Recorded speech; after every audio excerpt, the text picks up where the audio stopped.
So, good morning, student. Welcome back in this lecture of English.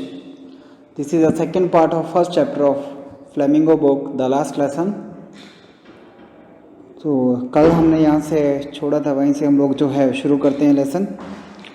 Then, while I was wondering about it all, M. Hamel mounted his chair and in the same grave and gentle tone which he had used to me said, "My children, this is the last lesson I shall give you." तभी जैसे ये अक्सर gentle tone में M Hamel जो हैं, जो हमारे French teacher हैं, मुझसे बात करते थे, उसी टोन में उन्होंने बात करते हुए अपनी चेयर को मूव करते हुए बोला कि मेरे बच्चों, आई वॉन्ट टू से यू, मैं आपको कहना चाहता हूँ, this is my last lesson I shell give you. ये मेरा लास्ट लेसन है जो मैं आपको आज पढ़ा रहा हूँ. ये फ्रेंच का लास्ट लेसन है जो मैं आपको आज टीच कर रहा हूँ. The order has come from Berlin to teach only German in the schools of Alsace and Lorraine. Berlin से ऑर्डर आया है कि अभी सिर्फ एल्सेस और लॉरेन में जो है सिर्फ जर्मन टीच की जाएगी instead of French. So the new master comes tomorrow. नए मास्टर जो है, नए टीचर जो हैं, आपको कल से जर्मन पढ़ाने के लिए आएंगे. This is your last French lesson. I want you to be very attentive. तो ये फ्रेंच का आपका लास्ट लेसन है. मैं चाहता हूँ आप ये लास्ट लेसन जो है बहुत अटेंटिवली जो ज्वाइन करें और अच्छे से जो भी हम आज सीखेंगे वो आप गेन करें. तो हमें एम हैमल के नेचर के बारे में पता चलता है कि वो लास्ट लेसन पे भी जो वो कितने डिवोशनल पर्सन थे, है ना. वो जितना हो सके उतना अच्छे से लास्ट लेसन जो है वो एक्सप्लेन करना चाहते थे. But what a thunder clap this words for to me. Thunder clap means कि loud crash made by thunder, है ना, जैसे बिजली गिर जाना. मेरे लिए ऐसा ही था उन वर्ड्स का मतलब जो एम हैमल ने बोला. Oh that wretches, that was what they had put up at the town hall. Wretches means के बैड पर्सन, है ना, बुरे लोग. तो अच्छा, यही वो बुलेटिन बोर्ड पे लिखा हुआ था उन बुरे लोगों के द्वारा कि आज से जो है, कल से जो है, वो सिर्फ जर्मन जो है वो टीच की जाएगी स्कूल्स में. कहाँ पर लिखा हुआ था? वो बुलेटिन बोर्ड पे, है ना. My last French lesson, why I hardly knew how to write. I shall never learn any more. I must stop there. Then, oh, how sorry I was for not learning my lessons, for seeking birds' eggs, or going sliding on the Saar here river. है ना. तो मेरा last French lesson ऐसा कैसे हो सकता है? क्यों? अभी तो मैंने मुश्किल से जो है वो लिखना सीखा था. क्या मैं अभी फ्रेंच जो है दोबारा नहीं सीख पाऊँगा? नहीं, हम लोग रीड करेंगे, लर्न करेंगे. मुझे अभी रुकना होगा फ्रेंच सीखने से. लेकिन क्यों? How sorry. अब मुझे उसको फ्रेंच जो है जो बच्चा है उसको फील हो रहा है, बहुत सॉरी फील कर रहा है कि उसने अपने लेसन्स जो है वो कभी भी अच्छे से लर्न नहीं किए थे.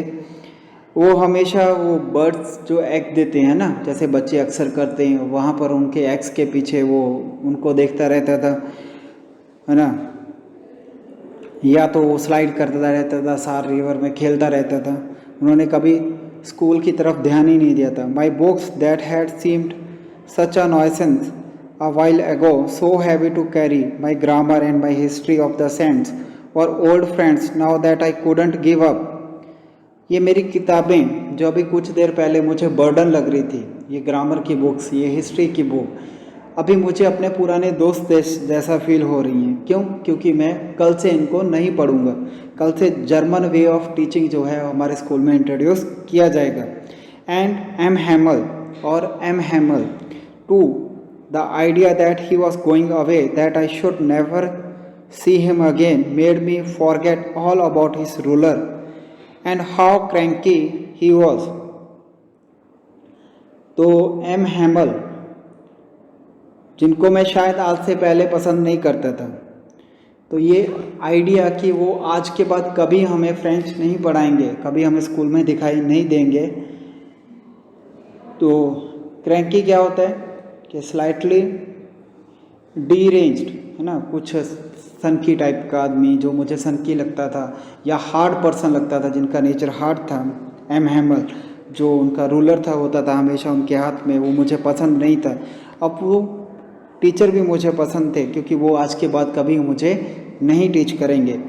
पुअर मैन, उनके लिए मुझे बहुत बुरा फील हो रहा था। It was in honour of this last lesson that he had put on his fine Sunday cloth. इसीलिए उन्होंने जो है, क्योंकि आज उनका लास्ट लेसन था, इसीलिए वो एम्ब्रॉयडर्ड कपड़े जो है उन्होंने पहने हुए थे, जो अक्सर वो इंस्पेक्शन के टाइम पे या तो प्राइज डिस्ट्रीब्यूशन के टाइम पे पहनते थे।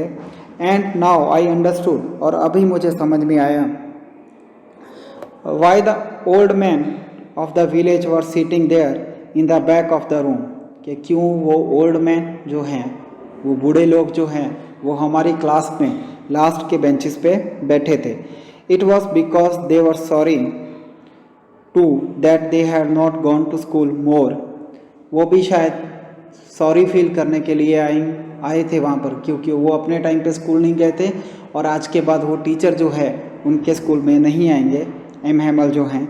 It was their way of thanking our master for his 40 years of faithful service and showing their respect for the country that was their no more.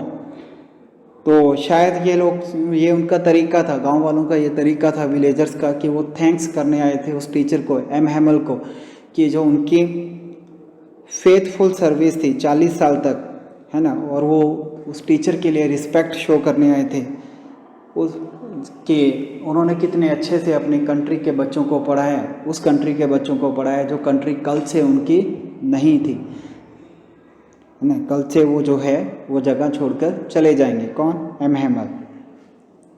While I was thinking of all this, I heard my name called. जब मैं इन सब चीज़ों के बारे में सोच रहा था तो मुझे मेरा नाम सुनाई दिया। It was my turn to recite. अब मेरी बारी थी रिसाइट करने की। What would I not have given to be able to say that dreadful rule for the participle all through? अब मुझे वो पार्टिसिपल के डरावने रूल बताने थे, है ना, जो मुझे रिमेंबर नहीं थे, जिसका फर्स्ट वर्ड भी मुझे नहीं आता था। वेरी लाउड एंड क्लियर, लेकिन तब भी मैं उसको लाउडली एंड क्लियरली बताना चाहता था, एंड विदाउट वन मिस्टेक, और बिना किसी मिस्टेक्स के, because it was my last lesson that day. But I got mixed up on the first word and stood there holding on to my desk, my heart beating and not daring to look up. लेकिन क्योंकि मुझे वो participle के rule आते ही नहीं थे, तो first word में जो है वो मैं कंफ्यूज हो गया, मैं नहीं बता पाया, और वहीं पर खड़ा रहा अपनी प्लेस पे, hold on to my desk, desk को पकड़कर।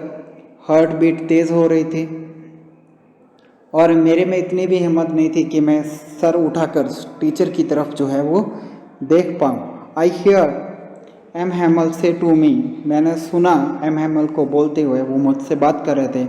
आई वुडंट स्कोल्ड यू, मैं आपको सज़ा नहीं दूंगा। लिटिल फ्रेंड्स उन्होंने मुझसे बोला। You must feel bad enough, आप लोग पहले ही इतना बैड जो है वो फील कर चुके हैं, और मुझे कोई सज़ा देने की ज़रूरत नहीं है। सी हाउ इट इज़, देखो कैसे। Every day we have said to our self, bah I have plenty of time, I will learn it tomorrow. कैसे, किस चीज़ को हम कल कर लेंगे, फ्रेंच जो है वो हम कल सीख लेंगे। कैसे हम लोग जो है अपने आप को ये बोलते आए कि ये काम जो है वो हम कल कर लेंगे, और वो कल जो है वो कभी आई ही नहीं, लेकिन लास्ट लेसन ज़रूर आ गया ना फ्रेंच का, और हम फ्रेंच नहीं सीख पाए। तो ये कितना बुरा हुआ हम सब के साथ। And now you see where we have come out, और अभी आप देख सकते हो कि हम कहाँ पर पहुँचे हैं। We are not able to read और write our own language. That's the great trouble with Alsace, तो अल्सर्स के साथ यही बहुत बुरा हुआ। She puts off learning till tomorrow, हम हमेशा यही सीखने की जो चीज़ थी उसको कल पे छोड़ते रहे। Now those fellows out there will be have the right to say to you how is it you pretend to be Frenchman, yet you can neither speak nor write your own language. दे कौन है यहाँ पर?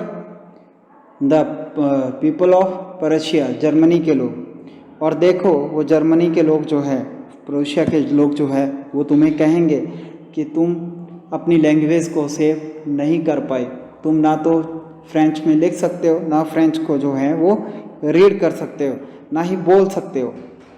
But you are not the worst, लेकिन तुम सबसे बुरे नहीं हो friends, poor little friends. We have all a great deal to reproach our self with, है ना। कहीं ना कहीं सारी गलती जो है वो हमारी सबकी है। रीप्रोच टू स्कोल्ड, है ना, हमने ही जो है सज़ा हम सबको मिलनी चाहिए, क्योंकि इसमें सिर्फ फ्रेंच की गलती नहीं है। हम सब लोग कहीं ना कहीं रिस्पॉन्सिबल हैं इस चीज़ के लिए कि हम फ्रेंच को अच्छे से, फ्रेंच लैंग्वेज को अच्छे से नहीं सीख पाए। Your parents for not anxious enough to have you learn, है ना। तुम्हारे पेरेंट्स जो है वो शायद तुम्हें सिखाना नहीं चाहते थे लैंग्वेज, और उनका भी इतना ध्यान नहीं था तुम्हारी स्टडी को लेकर। They prefer to put you to work on a farm और at mills so as to have a little more money. वो तुम्हें फार्म में मिल में काम करने के लिए भेजना चाहते थे ताकि तुम कुछ और पैसा कमा पाओ। एंड आई, और I have been blame also, मैं भी उतना ही दोषी हूँ शायद। Have I not often sent you to water my flowers instead of learning your lessons, कभी मैंने भी तुम्हें जो है अपने गार्डन में जो फ्लावर्स लगे हुए हैं उनको वाटरिंग करने के लिए भेजा होगा कि जब तुम्हारा पढ़ने का टाइम था। And when I wanted to go fishing, जब मैं मछली पकड़ने के लिए जाना चाहता था। Did I not just give you a holiday, शायद उस दिन मैंने तुम लोगों को हॉलीडे, छुट्टी दी हो। इसलिए हम सब रिस्पॉन्सिबल हैं इस सिचुएशन के लिए, that we are not able to read, write और speak French properly till that. Then from one thing to another, उसके बाद एक एक करके वो एम हैमल जो है वो फ्रेंच लैंग्वेज के बारे में हमें बता रहे थे। M Hamel went on to talk of the French language, वो फ्रेंच लैंग्वेज के बाद एक एक करके फ्रेंच लैंग्वेज के बारे में बात कर रहे थे। Saying that it was the most beautiful language in the world, वो बता रहे थे कि फ्रेंच जो है वर्ल्ड की सबसे ब्यूटीफुल लैंग्वेज है। द क्लियरेस्ट, ये लैंग्वेज बहुत क्लियर है। द मोस्ट लॉजिकल, लैंग्वेज बहुत लॉजिकल है। That we must guard it among us and never forget it, because when a people are enslaved as long as they hold fast to their language, it is as if they had key to their prison. तो हमें जो है वो French को guard करना है, बचाना है लैंग्वेज को, और हमें इसको बिल्कुल भी भूलना नहीं है। हमें याद रखना है, इनस्लेव मतलब गुलाम, कि लोग जब गुलाम होते हैं तो उनके पास उनकी लैंग्वेज ही एक ऐसी की होती है जो उनको उस गुलामी की जेल से जो है वो बाहर निकाल सकती है। इसलिए हमें हमारी मदर टंग फ्रेंच को जो है किसी भी हालत में सेव करके रखना है, उसको बचा कर रखना है। Then he open a grammar and read us our lesson, उसके बाद उन्होंने ग्रामर की बुक ओपन की और हम लोग जो है रीडिंग करना हमने शुरू किया। I was amazed to see how well I understood it, मुझे हैरानी हो रही थी कि मैं वो लेसन कितने अच्छे से सीख पा रहा था जो वो लास्ट डे को सिखा रहे थे M Hamel. All he said seem so easy, वो जो भी हमें सिखा रहे थे वो मुझे बहुत ही ईजी लग रहा था। I think to that I had never listen so carefully, मैंने सोचा कि शायद मैंने कभी इतनी केयरफुली, इतना ध्यान से कभी क्लास अटेंड ही नहीं किया, इसीलिए मैं फ्रेंच जो है वो अब तक नहीं सीख पाया। And that he had never explain everything so much patience, और शायद टीचर ने भी जो है इतने अच्छे पेशेंस के साथ, इतने ज़्यादा पेशेंस के साथ अब तक कभी नहीं पढ़ाया था। तो आज जो वो बेस्ट वे से हमें पढ़ा रहे थे और हमें सारी चीज़ें बहुत अच्छे से समझ में आ रही थी। It seemed almost as if the poor man wanted to give us all he knew before going away, ऐसा लग रहा था कि जैसे हमारे टीचर जो हैं स्कूल छोड़ने से पहले जितना भी उनको फ्रेंच लैंग्वेज में आता है वो हमें पास ऑन करना चाहते थे स्कूल छोड़ने से पहले। And to put it all into our heads at one stroke, और वो चाहते थे कि एक साथ ही वो फ्रेंच लैंग्वेज के जितने रूल्स रेगुलेशंस हैं, फ्रेंच लैंग्वेज का जितनी टेक्निक्स हैं उसको सीखने की, वो हमारे दिमाग में बैठा दें। एक ही लेक्चर में। आफ्टर द ग्रामर, ग्रामर के बाद we had a lesson in writing, हमें राइटिंग करने के लिए एक लेसन दिया गया। That day M Hamel had new copies for us written in a beautiful round hand France Alsace. उस दिन एम हैमल ने हमें नई नोटबुक्स दी, बहुत ब्यूटीफुल हैंड राइटिंग में उसमें लिखा हुआ था France else's. They looked like little flags floating everywhere in the school room.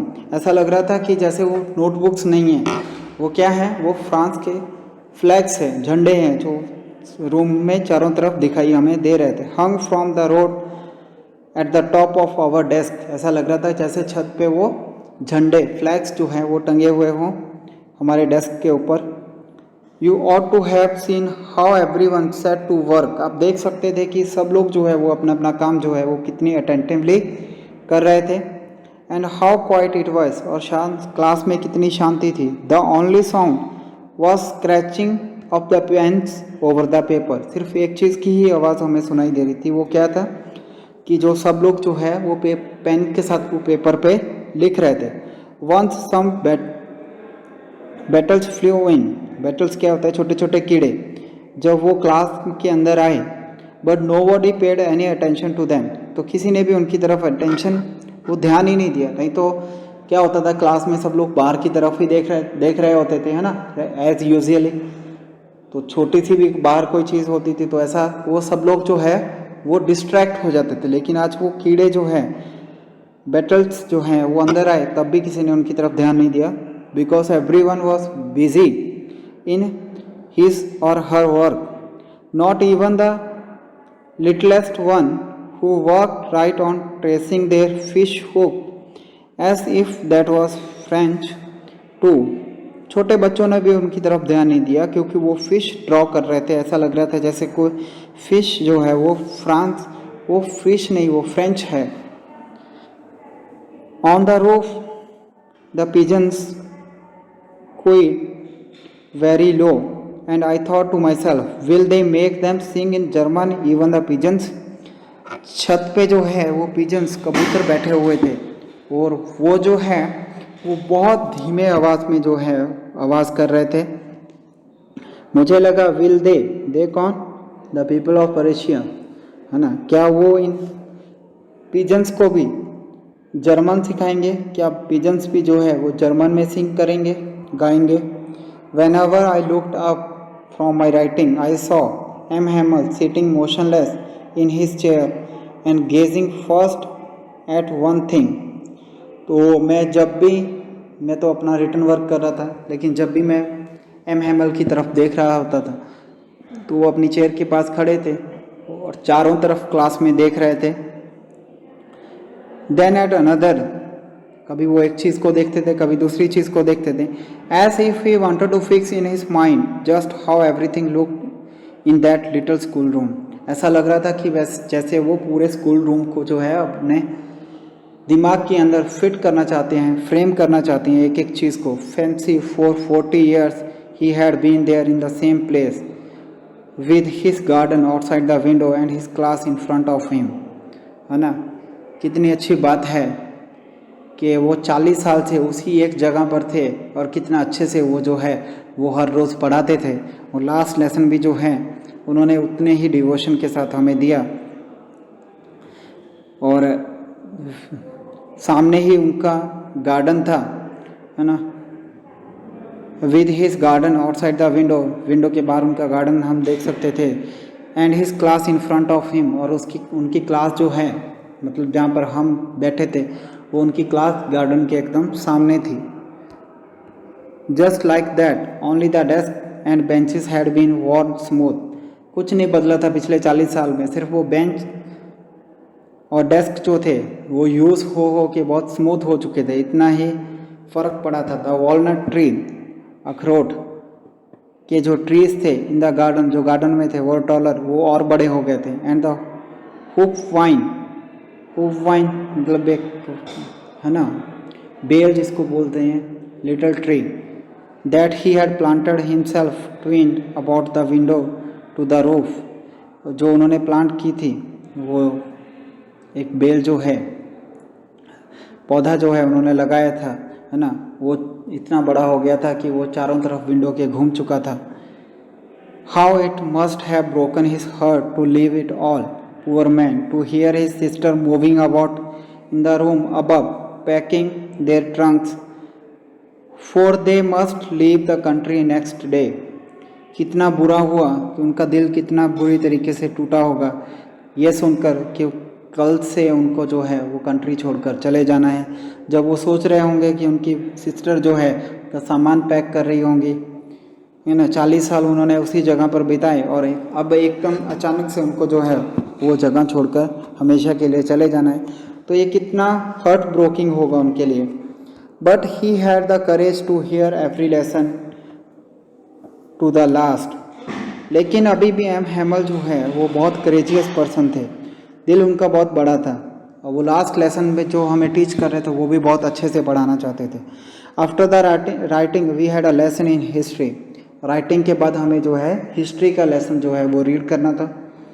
And then the babies chanted their ba be B बो बू। और बच्चे जो है ये बा बे बी बू जो है वो चैंट कर रहे थे। Down there at the back of the room old Hauser had put on his spectacles and holding his primer in both hands spelled the letters with them। और लास्ट के benches पे जो ओल्ड हाउसर बैठे थे जिनके बारे में description है ना हमने कल भी पढ़ा था, उनके हाथ में एक प्राइमर था। प्राइमर हम जानते हैं कि इनिशियल अल्फ़ाबेट सीखने का बुक उनके हाथ में था। उनसे देखकर वो स्पेलिंग लिखने की कोशिश कर रहे थे। You could see that he too was crying. हम सुन सकते थे कि वो भी जो है ओल्ड हाउसर जो है वो एक तरीके से रो रहे थे कि वो आज के बाद जो है एम हैमल को कभी स्कूल में नहीं देखेंगे। तो his voice trembled with emotion. उनकी आवाज़ में एक तरह का कंपन था क्योंकि वो बहुत इमोशनली थे। And it was so funny to hear him that we all wanted to laugh and cry. और ये हम सब के लिए, हमारे बच्चों को इतनी समझ नहीं थी, हमारे सब के लिए बहुत फनी था। हम हंसना चाहते थे और हम भी इमोशनल थे कि हम हंस भी नहीं पा रहे थे और रो भी नहीं पा रहे थे। How well I remember it that last lesson. और कितने अच्छे से मैंने वो लास्ट लेसन जो है वो अटेंड किया था स्कूल में। मैं अक्सर उस चीज़ के बारे में सोचता हूँ।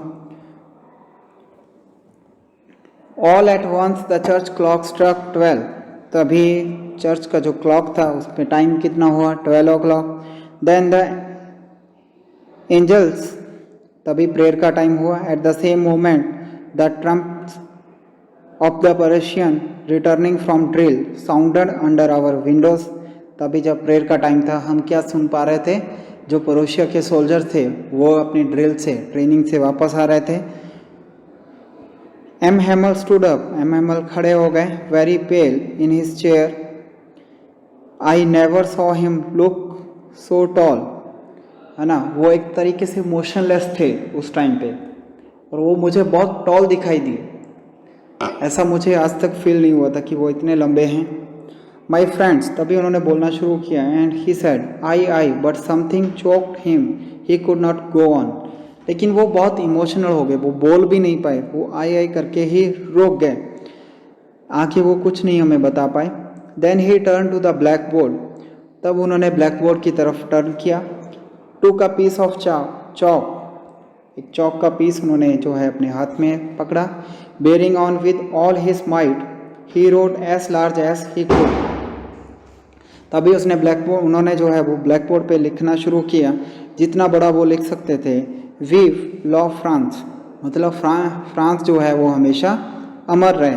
Then he stop and leaned his head against the wall.